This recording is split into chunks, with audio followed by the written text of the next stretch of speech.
من أقصى قدرة من التغطية والتأثير.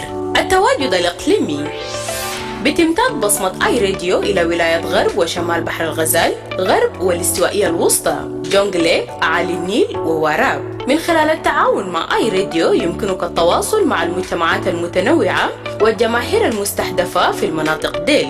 مشاركة المجتمع. الشراكة مع آي راديو بتعني التعامل مع مجتمعات على المستوى الشعبي.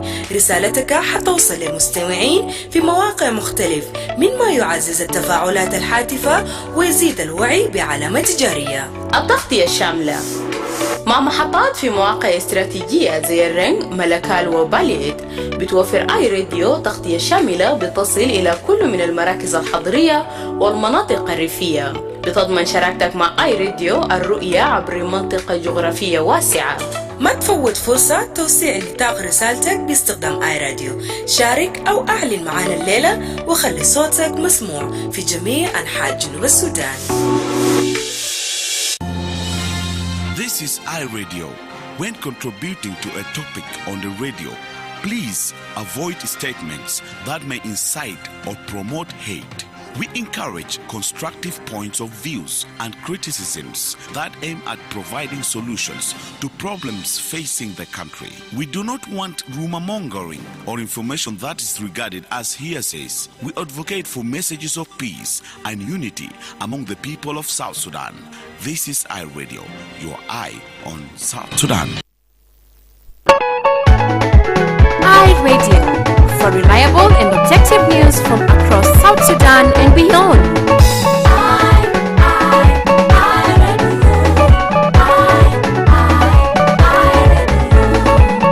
You are listening to iRadio, bringing you programs that offer you an in-depth look at the issues that affect you.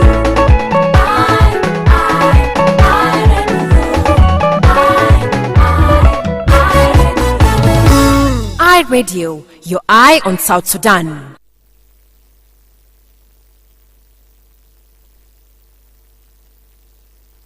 The Dawn on iRadio.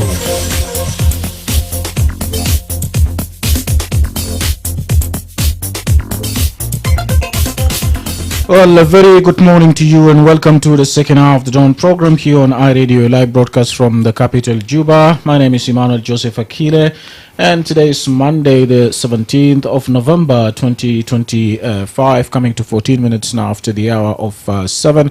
Now, in the second half of the Dawn, we're going to talk about some of the activities of the International Committee of the Red Cross, so ICRC, and the head of delegation of ICRC for South Sudan, that is Florence Gillit, will actually be ending her mission in the country at the end of this month after nearly 2.5 years at the helm of the organization here in South Sudan. Her tenure in the country has been marked by a few challenges, including an escalation of conflict and also other situations of violence, funding cuts at a time of growing humanitarian needs, as well as the impact of the Sudan conflict on the humanitarian situation in South Sudan, such as the arrival of upwards of 1.3 million refugees and returnees. And some of the most distressing repercussions of the conflict and violence across South Sudan include the sudden rise in the number of wounded people, as well as a sharp spike in the number of people requiring physical rehabilitation and also mental and psychosocial services across the country here. So to shed more light on this and more, she's right here with me in the studio. It's good to have you with us here, Florence, this morning. Welcome to our radio. Thank you very much, Emmanuel. Good morning. Good morning. Yes. Let's start briefly with the activities or background or ICRC. What is it all about? Like, tell the public out there a little background about ICRC and some of its activities. The ICRC is a very old organization, and it was born in the 19th century and it has a mandate and a mission to respond and prevent suffering in times of conflict. So the core mandate of the ICRC is really embedded in conflict.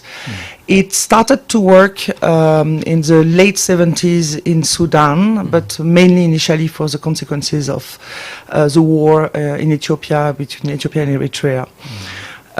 However, when the war between the SPLM and the government of Khartoum at that time started in the early 80s, the ICRC started to respond to the consequences of that conflict. It started its first permanent presence in Juba in 86. But it has been working in many locations throughout the country, and of course its footprint has evolved depending on the level of conflictuality. At independence, there was a lot of hope for peace, so there was a much reduced footprint. Unfortunately, the ICRC had to grow again pretty soon due to the evolution of the context. Now, since your arrival, more than 2 years now, what was your first impression when you arrived here in South Sudan? And actually, I did arrive 2.5 years ago for this mission, but I was here in 2012, 2013, and followed in 14, 15, and 16. So I have a longer history in South Sudan, like a lot of our colleagues who actually come back to South Sudan. But my first impression when I came back in 2023 was that some things had improved, but there were a lot of things who had not improved. However, at that point in time, I would say the conflict situations were limited to the south of South Sudan, to mainly central Equatoria and slightly on the border, on the edge of western and eastern Equatoria. Whilst the rest of the country still underwent intercommunal violence, the big change at that point in time was, of course, the conflict in Sudan that had started just before my arrival in 2023, and that had huge consequences on South Sudan. So, as we speak now, what are some of the activities of ICRC in South Sudan, given the fact that, we talked during the introduction, we talked about the issue of funding cuts, the issue of challenges, donor fatigue, like what is happening around the world, the conflict in Sudan, climate change, among many others. But then, what's the focus of ICRC as we speak? The ICRC is indeed affected by the cuts. We work a bit differently. So the budget for South Sudan is a decision by the ICRC at central level. We underwent major cuts in 2023, very significant, and reduced basically our footprint in South Sudan by half. This year, we are not affected by the cuts as a decision of the International Committee of the Red Cross headquarters, and this is linked to the escalation in the conflict. Our activities are articulated, I would say, along two axes. One is preventing and responding to the consequences of conflict, and the other one is also moving forward and sometimes finding an exit strategy for specific sectors where we have a unique added value and a unique role in South Sudan. In regards to, I would say, to the consequences of conflict and fighting, I think one of the activities of the ICRC in this part of the world that has been very important is a chain of care for war and weapon wounded. This starts by all the programs we have on first aid, either directly or with the South Sudan Red Cross, where we train civilians, communities, government workers, but also weapon bearers, and that's the ICRC that would train directly the weapon bearers on first aid. Then we work with a number of actors, South Sudanese actors, international actors, on the referral for the war and weapon wounded. And we do have, unfortunately, to transfer quite a number of them to places where we work, where our ICRC teams are delivering surgical services that are very specific for war and weapon wounded. We have had, since December 2013, a partnership with the Juba Military Hospital, and there is part of the hospital that's under, I would say, ICRC management in close cooperation with the medical corps of the SSPDF. Where we've got 69 beds, up to 100 beds, where we treat people from all over the country.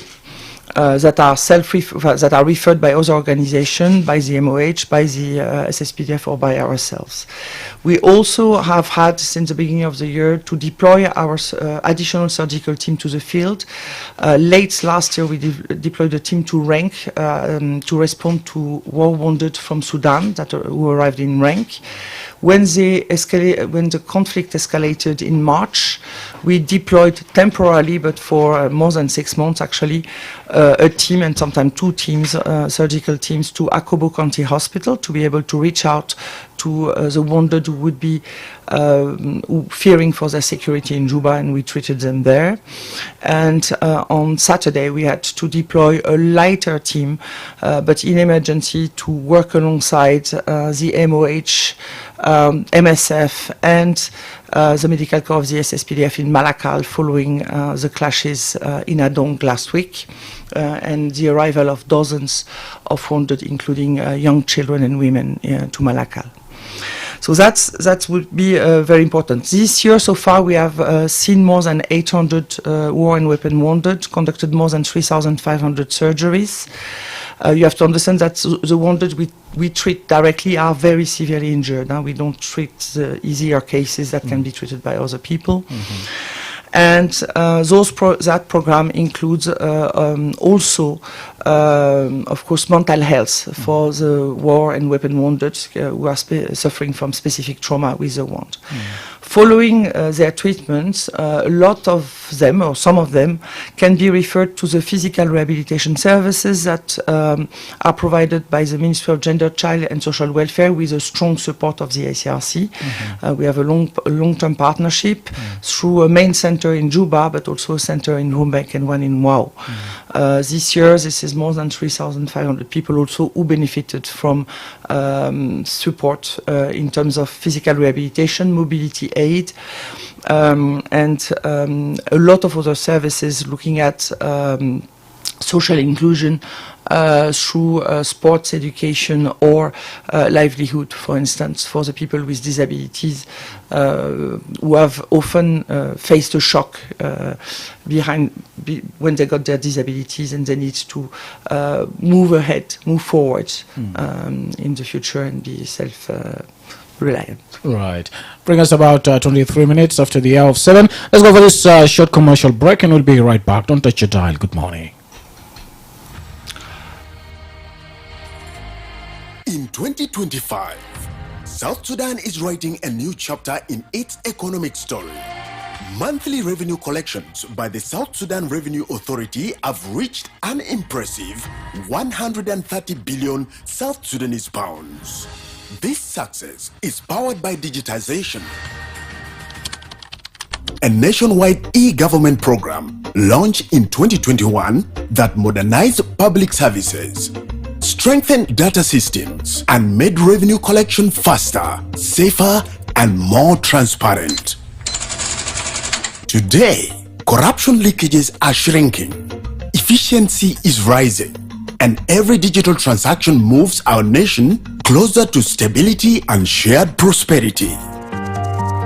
The South Sudan Revenue Authority calls on all government bodies, development partners, and citizens to accelerate the move toward full digitization. Together, through digital transformation and cooperation, South Sudan will move forward stronger, transparent, and united for progress. South Sudan Revenue Authority, digitizing revenue, driving development.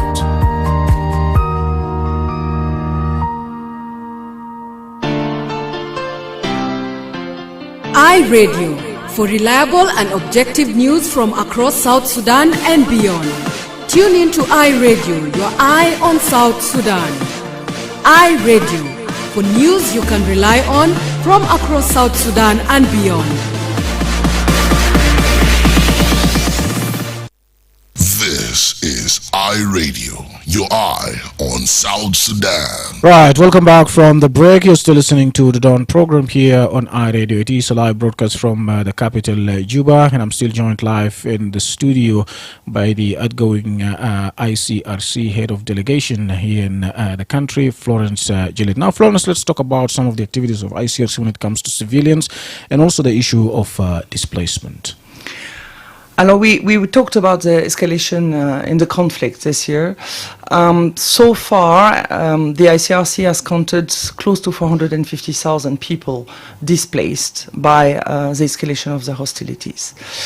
The ICRC works on as much as possible on trying to prevent the displacement by also engaging all the parties to the conflict, so the different armed actors, in terms of their awareness on international humanitarian law, which is a law of armed conflict. Unfortunately, they are still a violation of IHL, and sometimes for other reasons, you would have population displacing. We've seen quite a lot of concerns since the beginning of the year, a lot of population throughout the country, and I think it's important to add that more than, 7 states at least have been affected by such hostilities. The people are spread all over. When there is displacement, the ICRC, often in partnership with the South Sudan Red Cross, when I say in partnership, it's that our teams are going together. Right? It's not that we delegate, it's we go together. Are going to assess, first to understand what was the cause of displacement, to try and prevent that cause to reoccur in other location, but also are looking at the first emergency needs for the population. Right now, we have programs of response, either ongoing or that should start in the coming days. In Mundri East, for instance, in Bazia, which is in Western Bahr el Ghazal, in Jur River, in Old Fangak, so actually in Fangak County. We have also done things in PG County, Baliet. So we have teams all over those places, and what we look at is what are the conditions, what are the needs of the people, and we try to find the best solution. So in some places we would, for instance, have to bring emergency food and non-food items, but in some places it can be too complicated, or maybe the needs are a bit different, so we would also look for cash response. But we don't go for protracted assistant emergency relief. It's really the first emergency relief. Then we also look increasingly at what we call emergency livelihood. For instance, in places like PG, Fangak or Baliet, we will distribute fishing kits, which allow people to produce food immediately. And in a number of places we go with seeds and tools, but with short germination. The problem is those 450,000 people who have displaced because of conflict, sometimes are displaced before, either before of other conflict because they were returnees from Sudan or because of the floods, but might displace again. Alongside the food, as much as possible, we will look also at access to water. What we are doing is, as much as possible, trying to repair what exists because it's more efficient cost-wise, and we can cover much more people. And also it benefits the host population that is playing a very important role. We might, when needed, support in emergencies provision of healthcare or support outreach, vaccination campaign or mobile health clinic, but really close to conflict-affected areas. And of course, in all those locations, we will look at families that have been separated because of the conflict and because of the displacement, and together with the South Sudan Red Cross, work on re-establishing and then maintaining the family links between those population, those families. Right. And what do you see like a challenge when you are actually responding to such situations or cases? I would say the big challenge is right now the needs far outreach the capacity of response. So it's a very big problem. What I mentioned, the fact that you have multiple repeated displacement, which also render it very difficult for the population to try and rebuild a livelihood. Security is becoming a major challenge in South Sudan. It has always been a challenge, but we see it as ICRC as a bigger challenge right now because of the conflict, but also because of people leveraging the conflict for more criminal action. And this is South Sudan. So responding in Fangak, responding in Baliet or in Nasir is extremely expensive, extremely complicated. The absence of road and infrastructure makes it also extremely difficult. Right. And I understand also earlier you a little bit mentioned something to do with rehabilitation and treating wounded persons. I understand also there's this rehabilitation center here where ICRC also supporting. So how is that going so far? Alors, we have a very long-lasting cooperation with the Ministry of Gender, Child and Social Welfare.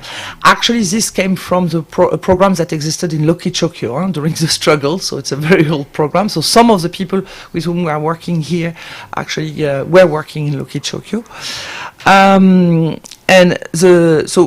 We try to support, we do support the Ministry of Gender, Child and Social Welfare to deliver those services.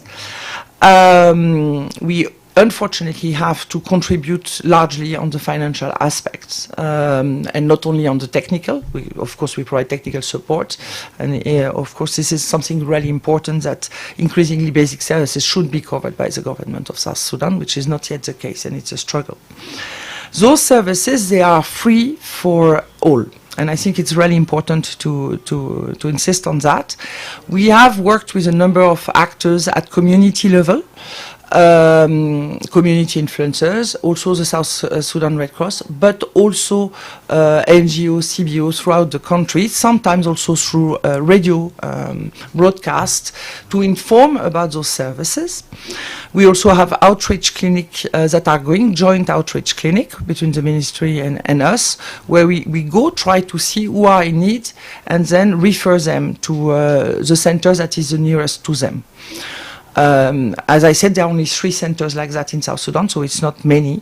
The biggest one is in Juba, but you also have a medium big one in Wao and a smaller one in Rumbek. And people are, depending on their needs, they can be assisted sometimes in the field. Now this is something new, but in most cases, particularly for prosthesis and orthosis, they are being brought to a center where they are accommodated and accompanied for a week, 2 weeks, depending on the needs, so that the adapted prosthesis, orthosis, or other tools is produced with them, for them. It's adapted to each single cases, and they learn how to use it. When they come to the center, they can benefit from mental health support, which is joint teams again. So ICRC teams have trained and now are just working alongside teams of the Ministry of Gender, Child and Social Welfare, and there are other programs possible. So that's how it is. They are, I think some of the contacts are accessible on our website, and people can contact us. There are numbers that are shared throughout the country. Yeah, and there is this concern repeatedly happening or being raised several times in different occasions about the issue of restriction, the issue of hindrance when it comes to access to delivery of assistance, and from all sides. And does ICRC face such a challenge? Alors, as I explained, the ICRC is has a close dialogue with all the parties to the conflict, and also all the security apparatus. We have a very specific and clear mandate that has been recognized for 40 years. So I would say we engage through dialogue. All the areas we've tried to go this year, we've been able to go. Sometimes we've been able to go immediately. Sometimes it took us a few days. In one case, 2 weeks to access a specific place. What I would say today, no, what is the hindrance or what is slowing down our operation would be more the issue of security, the fact that you have active conflict zones, and the fact that you also have other actors, not necessarily the parties to the conflict, that might be in those areas, making it challenging to navigate. We invest a lot in dialogue. We coordinate a lot. We are very transparent. We share all what we do and why we do it. And so far I would say that all the parties to the conflict have shown a good openness to dialogue. And we also engage with them on more challenging subjects, such as the respect of international humanitarian law. Right. Talk to us also a little bit, Florence, about support to prisons, because I understand ICRC has been really closely engaged with supporting different prisons, especially the Juba prison here. Yes. Yes, indeed. The ICRC has a long history of working in places of detention in South Sudan. We're working mainly with the National Prison Services on one side, and on the other side with military detention in different places. I would say, unfortunately, we had to reduce a bit the scope of our response in 2023, where we got drastic cuts in our budget, but we still continue. And I would say we work on some aspects, which is to really assess the treatment and condition of detention of the detainees. We actually discuss our findings bilaterally and confidentially with the detaining authorities. This is not something we report to anyone else. And we try to find solutions. And when possible, we try also to accompany the detaining authorities to improve their capacity to manage those places, not just on a material point of view, but also in terms of treatment. For instance, we had very important trainings last week on Mandela the Mandela Rule with different detaining authorities, which looks also at the aspects of treatment of detainees. But we also underwent through operation and maintenance training for the staff that are maintaining those places of detention.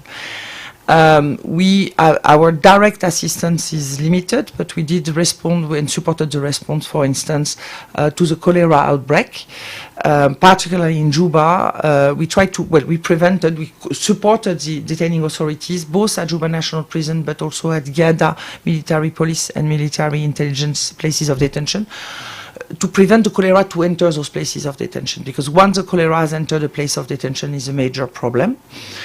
So we worked through water and hygiene at a lesser extent, but still we also supported places of detention in Unity, Upper Nile, Bahr el Ghazal, I think, on cholera.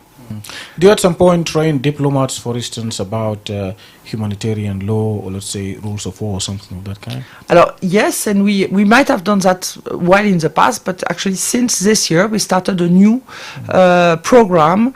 There is a new engagement, I would say, new cooperation with the Ministry of Foreign Affairs, and we have already conducted 2 workshops on humanitarian diplomacy and international humanitarian law, 3-day workshop with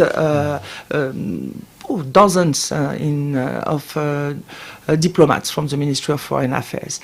We also work with judges, we work with the Bar Association, we work with the University of Juba. I think the ICRC, a lot of people see us as a very international, but actually we also work with a lot of South Sudanese in many different functions. So we train a lot of people, but we also engage a lot of people working with us.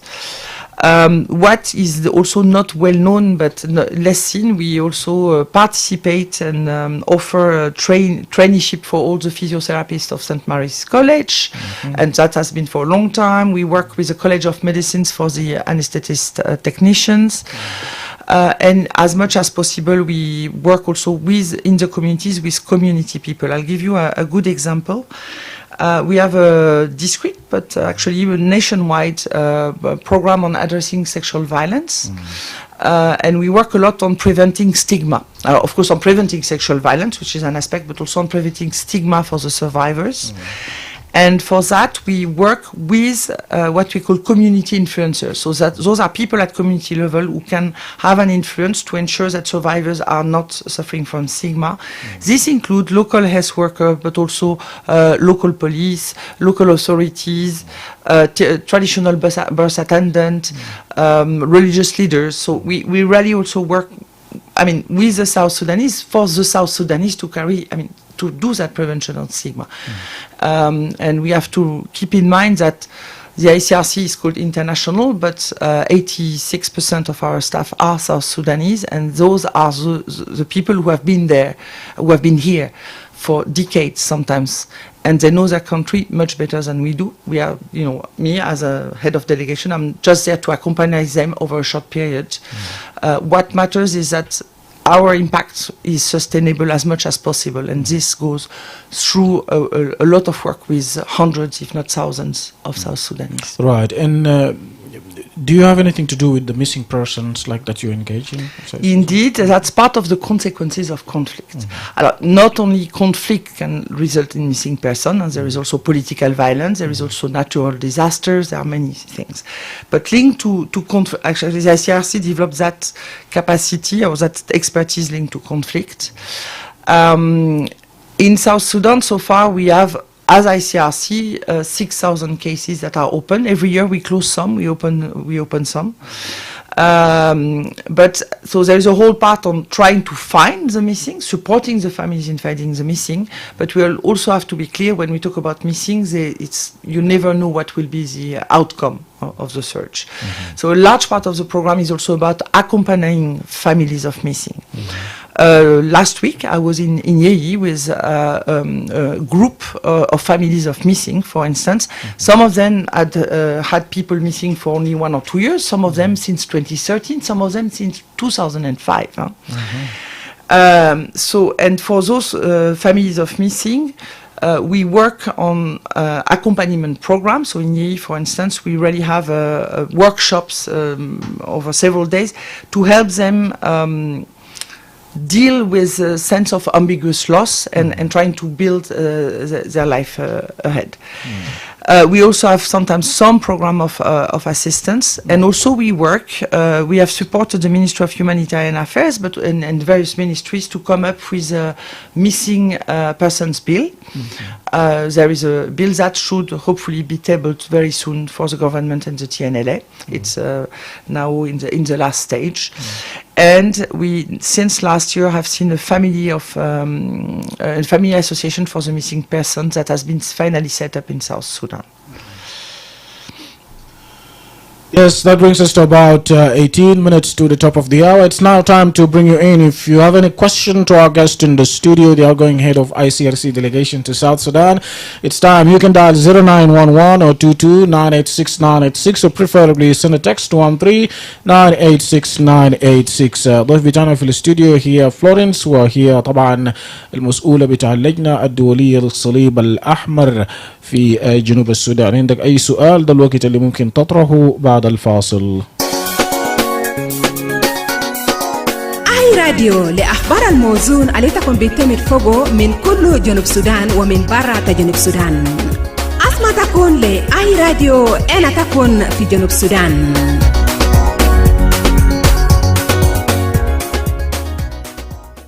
Yes, welcome back from the break. iRadio.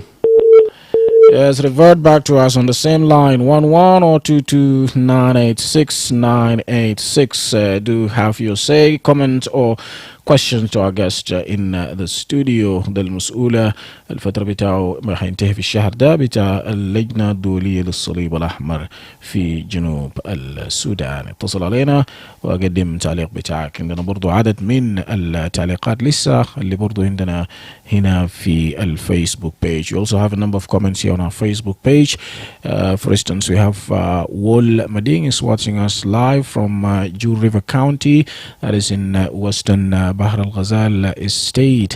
Another one here is also sending a message, and he's watching us live all the way from Lietnom headquarters, Pugir, that is Yor. And then another message here also coming in from Mareng, who's watching us live from Wow, and he's sending his greetings to our guests in the studio and also all to the listeners of iRadio. Pascola is also watching us live from Rwanda. We also have another message here coming in from that is Lokiliri, who is actually watching us live from Lokiliri, Boma. iRadio. Yes, good morning. David from Wow. David from Wow, welcome. I would like to welcome the guest in the studio. And first of all, we, the citizens of South Sudan, we appreciate all the NGOs that are national and international. And special is going to ICRC for what they have really tried. They have imprisoned and the places with the crisis. I have two questions to them. Number one, the areas that you have mentioned before, They are being shared together. Part of it is IO and part of it is the government. How do your staff go there and work? Are they really secure? I'm talking about security guarantee. Because we have seen now humanitarian staff, sometimes they are being disturbed and sometimes they are being injured or killed. Do you have cooperation between those political parties? This is number one.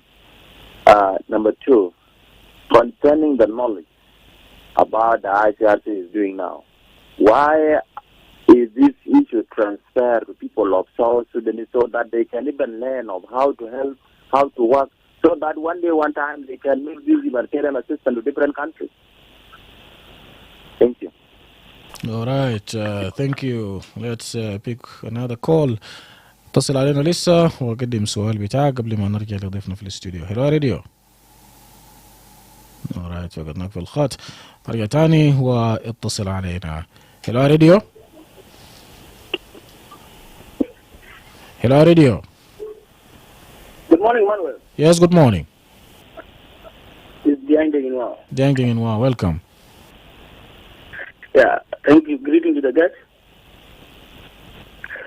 Actually, ICRC is doing a great job in this country, and it's commendable because anybody who is actually looking after lost people, trying to unite the families, coming to war zone.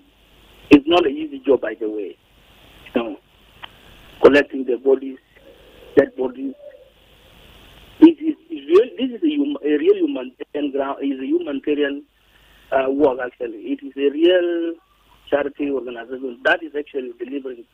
I will actually appreciate them for being bold to make sure that they intervene in any situation. So my question to them is that as ICRC is now doing all this job, do you have any influence to conflicting authorities to make sure that you also in one way or another intervene in peace? Mediation, that's one. Another thing is that ICRC also mostly involved in nutrition. I have seen that you guys have helped vulnerable children and mothers. And I'm seeing that also there is a lot of cut-off in nutrition facilities who are supported by ICRC. So what are the difficulties? What are the challenges? Is it because there's no fund or what is going on? Because we have seen that this country is still in need of nutrition because conflict is still there. Government is not taking care of the people and these vulnerable pregnant mothers and children who are minority need support from you guys. So these are my two questions. Thank you. All right, thank you. Thank you, Diang Ding, for your questions. We have two callers and then more than two questions actually from them. So maybe Florence, I think you have the questions. You can respond to them. Yeah, I hope I took all the questions. Thank you very much for your nice comments, by the way, to both auditors. So on working in the war zones and getting security guarantees, it's something we've always faced as a challenge in South Sudan. We are in contact with all the parties to the conflicts, and there are more than two actually. We engage with them, and it seems to be working so far. I'm not saying that we never have security incidents. We have sometimes security incidents, but not so many. It's a long-time work, and it's going to the field, as I said sometimes to explain to some people. It's not that you make a phone call and you go to one person and you go. You have to talk to everyone through the chain of command. So for some field trips, you have to talk at 3, 4, 5 different levels, and you have to warn them several days in advance, the day before, the morning before you go, and sometimes you have to also say, okay, we don't come, it's too dangerous. There are some areas that I mentioned before where we didn't go or we waited a while before going because all the parties were telling us too dangerous. We are fighting right now. We go in most of those areas, or not systematically, but very often also with international staff, not just with South Sudanese staff. There are some cases where South Sudanese staff would go on their own, but we would also manage this. And we also manage, which team goes, are they ready to go, how does it work? So yes, it's part of our job, and it's actually a big investment we have to do to be able to achieve a lot of what we achieve in South Sudan. engaging with all the parties. And also, it's weapon bearers and it's civilians and it's also communities in some cases. And we also discuss security with the civil society and civilian actors locally to be sure of what we are being told by the weapon bearers. I hope I got rightly the second point. I'm not sure. Yes, we do transfer a lot of knowledge to South Sudanese. I mean, actually more and more and more. And we've always done that, but we do more. We also are trying to ensure that the role of the expatriates is more in support and, and progressively we have more decision making also by South Sudanese. Now, this is a country at war, so sometimes it's not easy for people from the country to make decisions, and it's better to have expatriates. And that's, I think it's really important to understand that we have expatriates where it's needed to make decisions in a more, with more distance and less consequences. If there is a problem with the expatriate, he goes, which is not the case with the South Sudanese. And also, we have also some cases where we have expatriates because of expertise. However, for instance, one field where we never had South Sudanese working was surgeons, and for the first time this year we recruited a South Sudanese surgeon. We already have a series of functions in the operating theatres where we have South Sudanese, whereas years before it would have been only expatriates. So we really try more and more. However, we still need an expatriate surgeon because in case we have to go in the middle of the bush to do war surgery, it might be easier for an expatriate to go still today. At this stage, we will see in a few years when there are enough surgeons. I'm not sure I got the third question. Can you remind me? Right. That question was about, yes, of course, you're doing a great job and this is a good charity, but then also the influence, the role that you're playing when it comes to influencing conflicting parties, also to mediate when it comes to the issue of peace.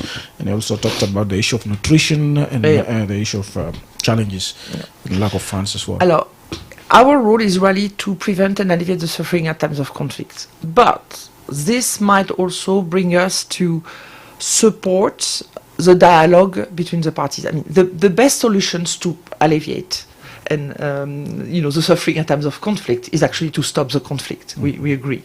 But we are not a political actor. We have a different mandate than others.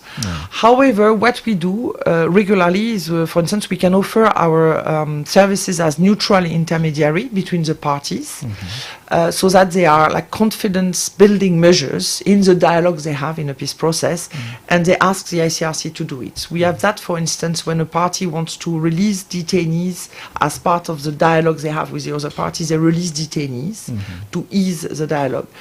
We have seen, maybe less at the conflict level, but at intercommunal violence. It was last year or the year before. We had a big violence in one place, and both parties said before we can sit, the wounded need to be treated. Only the ICRC can come in to do that. To relieve the pressure and put them together. We also talk to all the parties, to the political components also of the parties to the conflict, but to those who influence them, and we highlight the humanitarian consequences of the conflict to get them back to the table. So we can play a role, but we are not a mediator in terms of peace. But we can do things to facilitate this dialogue. Like the peace agreement, for instance, mentioning when it comes to the release of prisoners of war should be handed over to the ICRC, but not to be part of mediating the peace. And we're still doing that very discreetly. It's not always public, but we do that, and we've done that in the last 2 months. We've done several release operations, away from cameras, but as long as it works for conference, it's good. On nutrition, unfortunately, yes, we were a very big actor in primary healthcare and nutrition until 22-23, when we had to pull out from it. For different reasons. First, because at that time the conflict was the situation of conflict was much less, so it was less the role of the ICRC because we had much less money. At that time, 22, we were covering 5% of the population in primary health care, which is a lot in South Sudan. So we are not doing that any longer. What we do today, our nutrition work is focused on a number of places of detention where we are extremely worried, where we have very high rate of global acute malnutrition, and where we are trying to work with the detaining authorities. So we do response, but we are also working on more sustainable solutions like developing local products to treat malnutrition. The needs are big. The needs in South Sudan, they are huge. A lot of them are linked also to poverty, to climate change. Unfortunately, the ICRC cannot cope with all of that. We have to remain focused on our mandate. I mentioned the South Sudan Red Cross that works with other national societies that support them and the International Federation. So they also have a role on natural disaster and other aspects. But ICRC also supports the SSRC as well, right? We work and support the SSRC. They are different. On some files, we really work together. It's our primary partner. But we also have a small component of our budget that goes to gives them the means to respond to other non-conflict situations. All right. Now, since you have about a few minutes now to wind up, what would be your message to the people of South Sudan as you exit, and as the outgoing head of delegation, to the people of South Sudan, to the parties, to the conflict, to the government, and a message of peace, and also a goodbye message through iRadio for now. Hopefully, of course, we'll see you again. That's what you never know. No, I don't know if a message to the population of South Sudan is a big one. I think South Sudan, as the biggest wealth of South Sudan for me, is the people of South Sudan. I know a lot of people are fighting on other hills, whether it's oil or gold or teak or whatever. I think it's really important to keep in mind the biggest wealth of South Sudan is the people of South Sudan. South Sudanese are amazing people. I mean, that's why I came back, and why you never know, I might come back again. Who have a lot of potential. Some of them that can realize their potential, but most of them cannot. They cannot because they don't have access to basic services, because they don't make it to adulthood, because there is not enough healthcare, because they don't have the access to education they should have, because the roads are not functioning. We have wonderful people, in here we've supported Farmers Association who are amazing in what they have achieved, really amazing, very inclusive, but one of the challenges they have, they can't sell their product beyond the area of Yei because of insecurity, because of the lack of food. So I think it's really important that those points are addressed. And this, the international community can help, but this remains a primary responsibility of South Sudan, of the state, and of the government, of the states, of the communities to do that. And really invest in the people of South Sudan. That will be what could build the future. And none of that will be possible if there is not enough stability, security, and peace. So it's really important that there is a way forward that's found out, a way out of the current spiral of violence and conflict we are seeing. Right.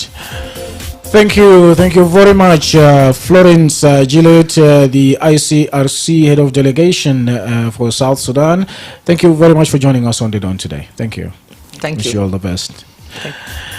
Yes, and also thank you for also being part of the Dawn edition. We still have a number of comments here on our Facebook.